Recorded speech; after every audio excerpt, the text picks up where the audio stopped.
La voyance, c'est cette faculté que possèdent certaines personnes de percevoir des choses qui sont invisibles pour le commun des mortels.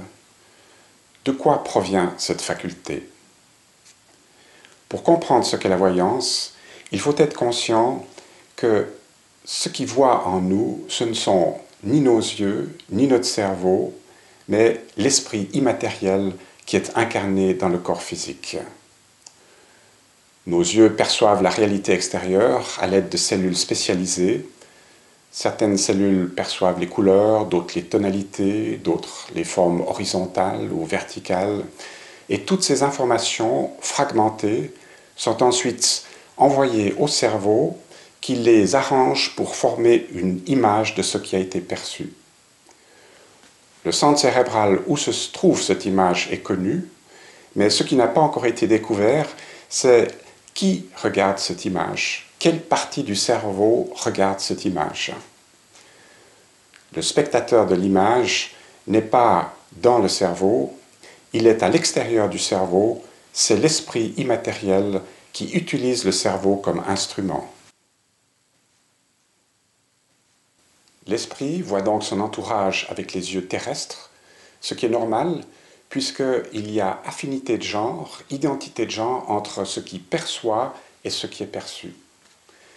Mais alors, comment se fait-il que certaines personnes puissent voir ce qui est invisible, ce qui est dans l'au-delà, cette partie de la création qui porte le nom au-delà parce que justement, elle se trouve au-delà de la capacité de réception de nos cinq sens, donc au-delà de la capacité de nos yeux terrestres. La possibilité existe parce que l'esprit voit avec des yeux d'un corps subtil. En effet, le corps physique n'est pas le seul corps que revêt l'esprit.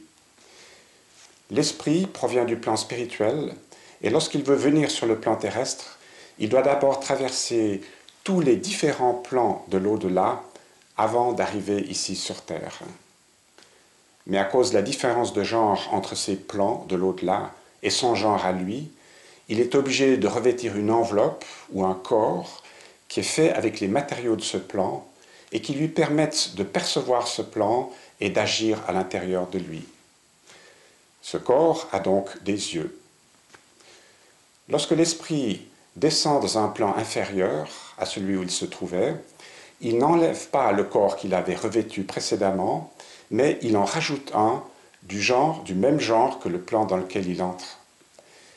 Et ainsi de suite, d'un plan à un autre, jusqu'à ce qu'il s'incarne dans un corps physique sur le plan terrestre. Tous ces différents corps subtils et le corps terrestre ont donc des yeux. L'existence de cette multitude de dieux ne fera-t-elle pas que l'esprit va être confus devant toutes les informations qu'il reçoit? Non, car il n'y a toujours qu'une seule paire Dieu qui est en fonction, et cette paire Dieu correspond au corps et au plan sur lequel l'esprit est incarné. L'esprit sur terre voit donc avec les yeux terrestres et uniquement ces yeux-là. Mais il peut arriver, exceptionnellement, chez certaines personnes, qu'une autre paire d'yeux soit ouverte, les yeux d'un des corps subtils. Les yeux terrestres sont alors hors fonction et ce sont les yeux subtils qui prennent le relais. Selon les yeux dont il s'agit, selon le corps subtil auquel ils appartiennent, ces yeux vont voir ce qui correspond au plan en question. La voyance est donc une faculté qui s'explique facilement si l'on prend en compte la constitution globale de l'être humain. C'est-à-dire si on ne considère pas seulement sa composante physique, le corps physique, mais également sa composante spirituelle, l'esprit immatériel, entouré de différentes enveloppes subtiles qui s'incarnent dans le corps physique. La voyance est une réalité, elle peut être expliquée et c'est quelque chose de tout à fait naturel.